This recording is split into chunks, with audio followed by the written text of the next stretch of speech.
Hello and welcome friends to our YouTube channel. आज हम लोग ADEO की तैयारी यहाँ पर कर रहे हैं। फ्रेंड्स, आप लोगों के लिए आज का जो टॉपिक लेके आए हैं वो लाए हैं पंचायती राज। ठीक है फ्रेंड्स, तो इसका और भी पार्ट डला हुआ है, आजीविका का भी पार्ट डले हुए हैं। प्लेलिस्ट से जाके आप चेक कर सकते हैं। आज का जो पार्ट है वो है पार्ट 2, पंचायती राज पार्ट 2 हम देखेंगे। ठीक है फ्रेंड्स, स्टार्ट करते हैं हमारा आज का सेशन। स्टार्ट करने से पहले अगर आप इस चैनल पर नए हैं तो चैनल को सब्सक्राइब कीजिए, बेल आइकन दबाएं, जिससे कि आने वाले वीडियो की नोटिफिकेशन आप लोगों को मिलती रहेगी। ठीक है फ्रेंड्स, स्टार्ट करते हैं हमारा पहला क्वेश्चन। तो हमारा आज का जो पहला प्रश्न है वो है 26 नंबर का। इससे पहले पार्ट में 25 तक हमने देख लिया था, आज हम देखेंगे 26 नंबर का प्रश्न। तो ये जो है, दो पंचायतों के मध्य विवाद की दशा में विवाद निपटारा अंततः किसके द्वारा किया जाता है। तो फ्रेंड्स, मैं आप लोगों को 4 ऑप्शन पढ़ के नहीं बताऊंगी, सीधा करेक्ट आंसर बताऊंगी। तो इसका जो करेक्ट आंसर होगा वो होगा ऑप्शन बी, राज्य शासन द्वारा इसे किया जाता है।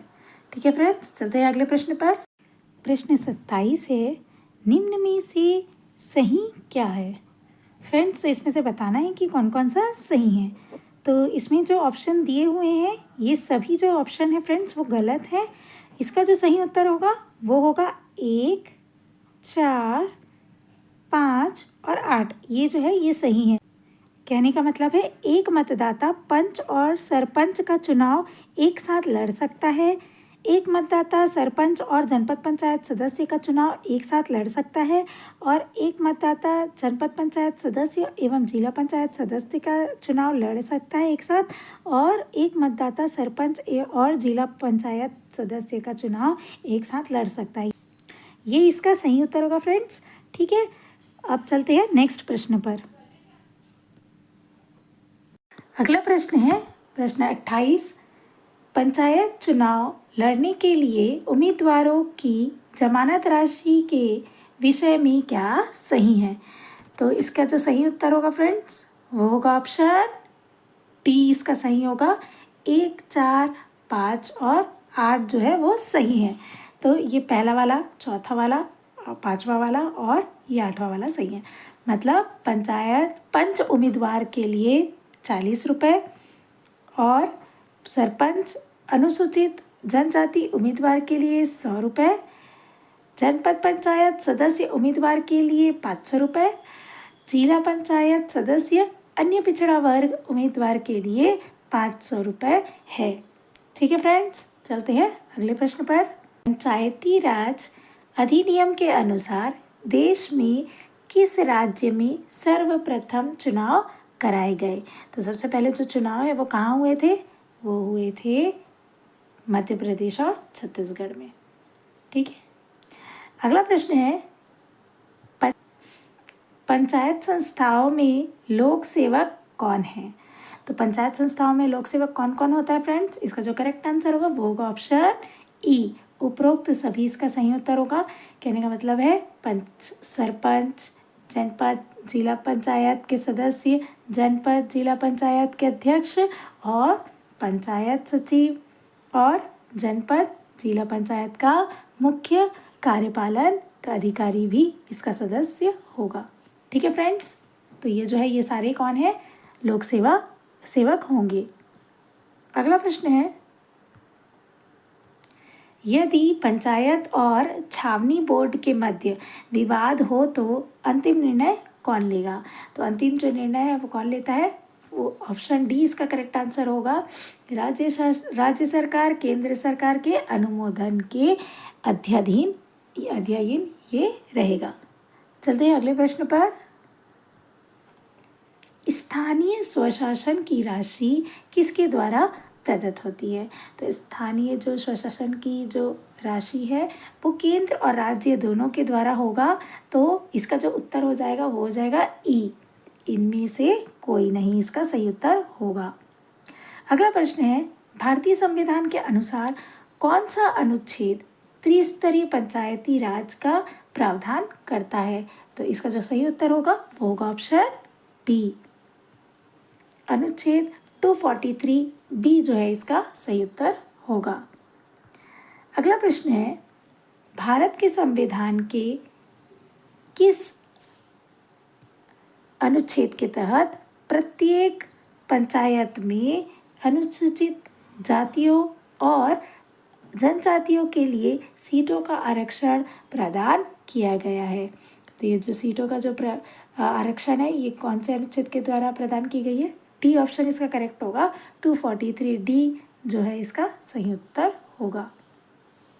अगला प्रश्न है, निम्न में से कौन सा निगमित निकाय जिसको हम कॉरपोरेट बॉडी कहते हैं, तो ये जो सही उत्तर होगा इसका वो होगा उपरोक्त सभी। इसका सही उत्तर होगा। कहने का मतलब है जिला पंचायत, ग्राम पंचायत और जनपद पंचायत, ये तीनों जो है ये निगमित निकाय में आएंगे। अगला प्रश्न है, पंचायतों में अनुसूचित जाति और अनुसूचित जनजाति को स्थान आरक्षण का प्रावधान निम्न में से किस अनुच्छेद में है? तो अभी आपने पढ़ा कि सीटों का जो आरक्षण है वो किस में दिया गया है? वो दिया गया है 243 डी में दिया गया है। ऊपर में जस्ट पढ़ा है 34 नंबर पर। ठीक है फ्रेंड्स, तो इसका डी जो है करेक्ट आंसर होगा। अगला प्रश्न है, संविधान का अनुच्छेद ओ किससे संबंध है?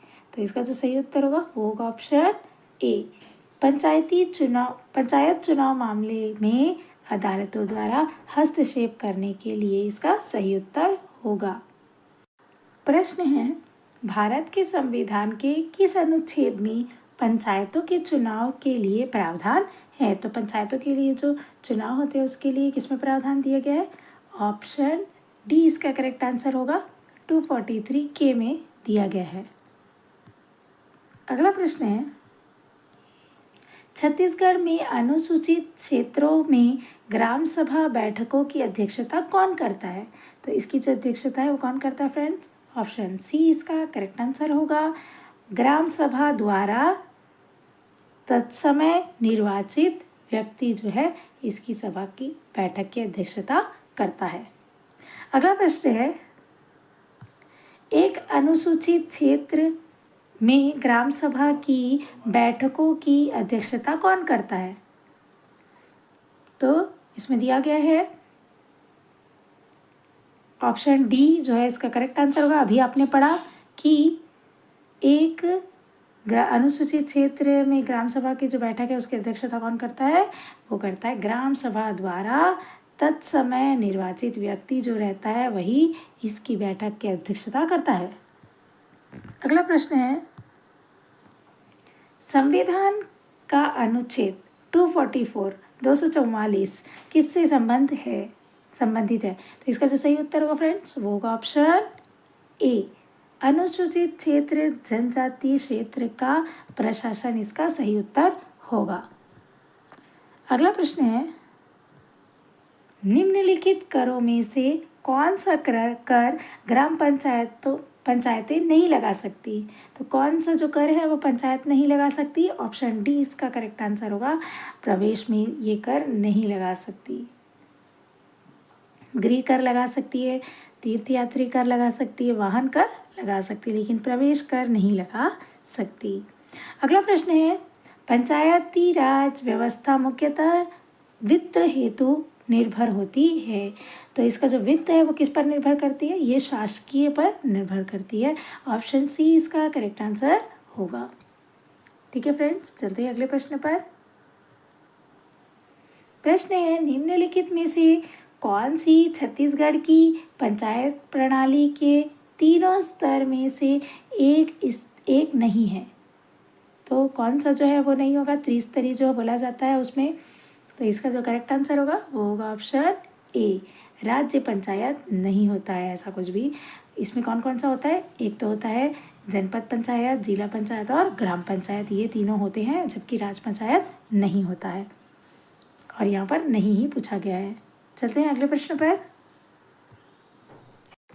अगला प्रश्न है, छत्तीसगढ़ में कितनी जिला पंचायतें हैं? कितनी जिला पंचायतें हैं फ्रेंड्स? इसका जो सही उत्तर होगा वो होगा ऑप्शन डी, 27 जिला पंचायतें हैं।